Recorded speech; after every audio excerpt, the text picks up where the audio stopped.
Hey, and welcome back to the Tidalwave Afterwork Podcast. My name is Marc Maurer, and this is my colleague and friend, Patrick Damiani. Hello. We answer questions, send us questions, and we can answer them.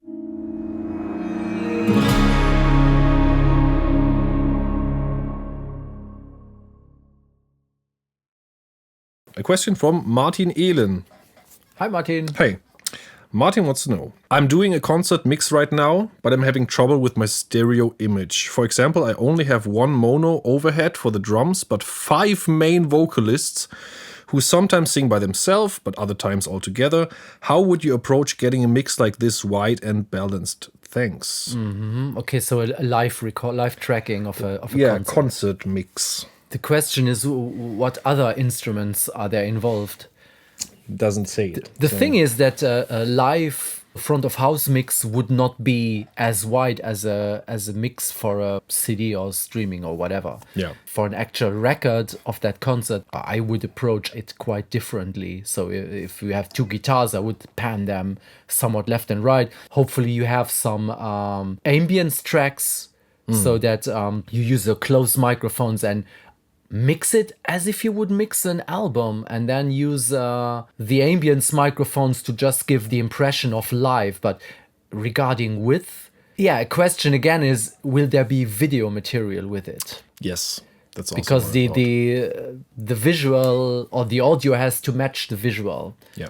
So if you see that one singer is standing there, then I might pan him over there as well. And if you have like a guitarist here, a guitarist there, I would pan the audio the way you would see it live. Basically, just 2 scenarios. If it's with video, with image for a video clip, then you will somewhat probably have to pan the singers where you also see them. If there is no image, I would just mix it the same way as I would mix any other record. Main singer in the center and just pan backing vocalists around. If it's somewhat choiry thing, then also just pan the individual singers a little bit outside. Yeah, okay. That's enough. Hope that helps. Thanks, Martin.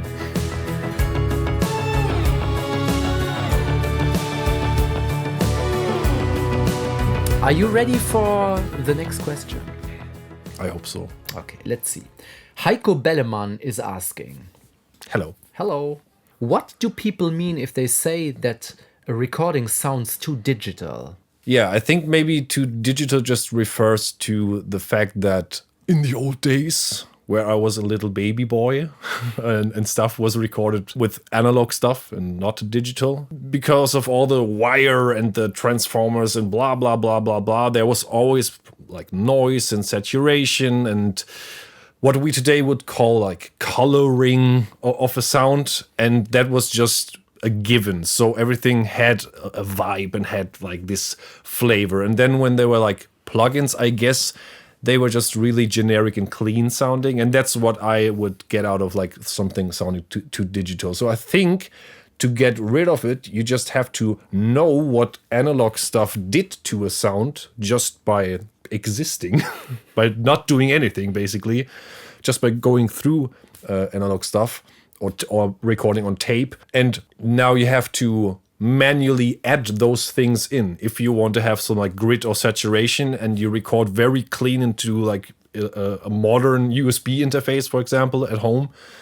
And you use a stock compressor that is just a very generic compressor, for example, it will just sound very boring to our ears. It won't have like this harmonic structure on top of it and all the like nice shiny stuff on top of it. So you just have to make a conscious decision of, I want to put some saturation on it. I want to maybe high or low pass something, because those could also maybe be things that some analog equipment did. I know that the specs of some of my older like gear from the 60s or something, it just has like a slight like roll off in the highs, and low cut, because this is broadcast stuff. Well, maybe because of broadcast, but it's a little bit limited. Mm-hmm. Yeah. Maybe a final thought. In the early digital days, when you only had like 16-bit digital conversion or even less, the resolution was just not as fine. That's the thing. Yeah, okay. Because if you imagine that if you record in 24-bit, you have like, 16 million audio pixels. Let's leave it like this. Yeah. And in 16-bit, you have like 64,000 audio pixels. Yeah. So the resolution is completely different. So it just didn't sound as nice. And then for sure, all the saturation is definitely a thing. Yeah. So go buy saturation plugins, many of them, and put them on everything. Yes. Thanks for the question.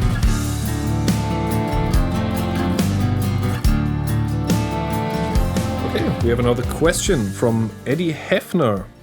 Hi, Eddie. Hi, Eddie. Eddie says, every generation has to face the challenge of new technology or inventions. When it comes to music production, how do you face the rise of new music trends and stylistic innovations? If, for example, a client references a very modern production or style that you may not be familiar with yet. Thanks. You know what?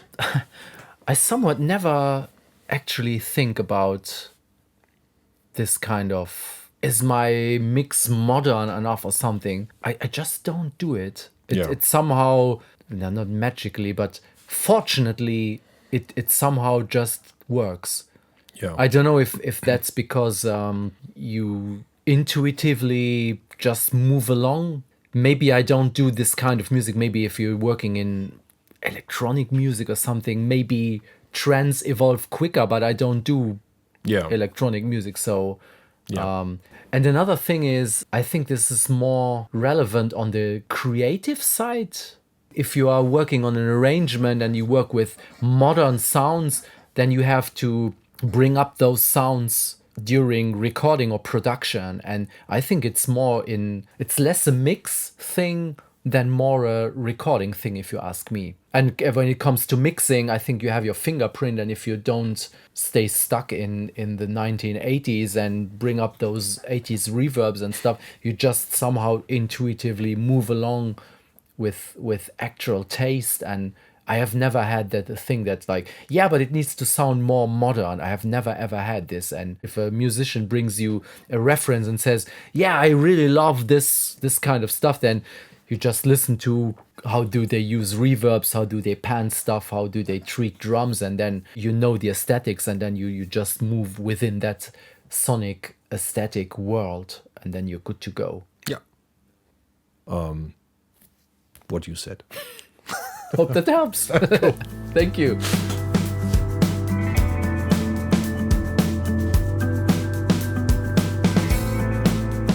Okay, Terry Colwick. Hi, Terry. Hi, Terry is asking, I want to invest in my home recording setup. Where do I get the most bang for my buck? How can Terry get Terry, rid of it a ton of depends. money? Because, I mean, it depends on what you already have. But let's assume he has like his listening environment and he has a place to work, okay? Yes. Then I only have one advice. The cheapest that you can get and the most important that you can do. Coffee machine. No, but that's maybe second after this. No. Invest time and practice. That's the most important thing, because That's a good one. there's no other thing that could there's no substitute for that. I know that it's kind of the answer because it's not the answer that you want to hear. Yeah, but I think it's a good one. But I would say practice in the sense of just work a lot with what you have and get used to every aspect of it, the plugins you have, the software you have, the listening environment. Monitor yourself and how you work and how loud do you listen, all that kind of stuff. And also, if you want to improve, just also listen to a lot of stuff that you think is awesome on your system to just calibrate your ears. Because my room that I work in is not the best acoustically, from a treatment point of view. But the thing is, I know it inside out, and I can recreate the same thing over and over again. It's not random. I know what I'm doing, and I know my room. So that's the best example for this. This is coming from practice and working a lot. Yeah. Yeah. I think, that's the most important. Yeah. Cool. Thank you, Terry. Thanks. Hey, if you like our podcast and this channel, consider subscribing if you haven't yet. And also, leave a comment and ask a question so we can cover one of your questions in a future video. And last but not least, go tell a friend about it. Thanks. Okay, next question is from somebody who is probably not called Rollercoaster78. Hey, Rolly. Hey, Rolly. And the question is, what's the biggest challenge in mixing tracks that have both live instruments and electronic elements? First of all, there is no special challenge that comes to my mind. It's a matter of arrangement. If it's arranged well, then it's just the same as if everything was electronic or everything acoustic. The only thing that could come to my mind would be, like mistakes in arrangement, something like maybe you have real drums and then you have like 5 million crappy loops that overlap everything that is relevant in the actual drums or vice versa. There is no challenge in this setup per se, but it's the arrangement has to be right, and all elements, just like in any other setup, the elements have to work well together, and then there is really no difference. Maybe one thing is if you have like a complete electronic section and a complete acoustic section, maybe that you have a special challenge to keep the energy consistent or right. But everything else is just arrangement. Arrangement is key. Cool. Thanks. Alrighty. Last question for today. Okay. Hendrik Kirsch. Hey, what's up?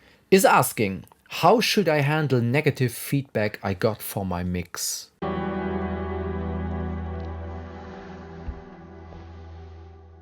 Hey man, your snare sounds shit. Okay. I mean, I can tell you what I do. I sit in the corner and cry. Yeah, especially if you get the feedback that your snare sounds shit. Nobody wants to be told that the snare is shit. Either sit in the corner and cry or just leave the country or planet. That's okay. Hope that helps.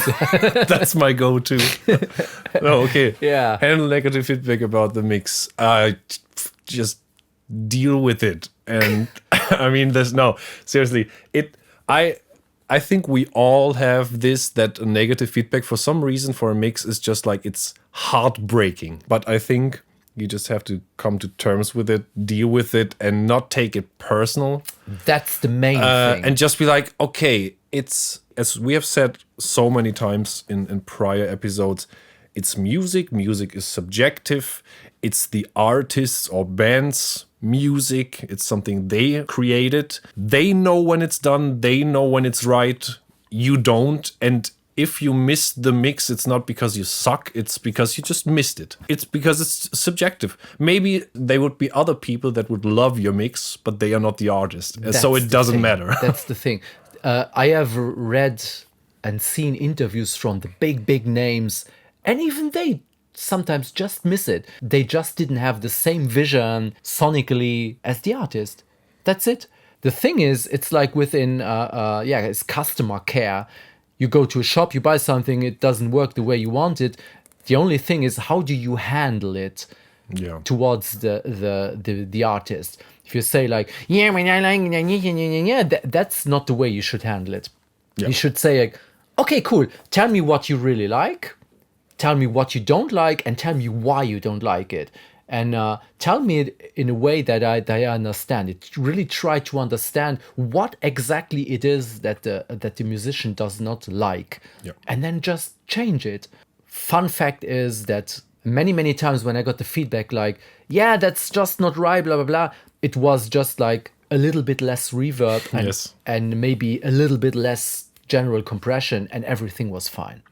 It's just a matter of communication. Don't take it personally, as Marc said, and just fix whatever the artist doesn't like. And that's it. It happens. It's no problem. No big deal. Yeah, it's fine. Yeah. It's gonna be fine. It's gonna be fine. But you can still cry in the corner. Yeah. That's also if fine. If your snare sucks. Yeah. Okay. All right. That was it. Yeah. Thank you. Thank you. Bye-bye. Thank you. Thank you. Thank you. All right. See us in the next episode. Leave us a comment. Ask a question, and we will happily cover it in the next episode. Cool. Bye-bye. Thanks. Bye.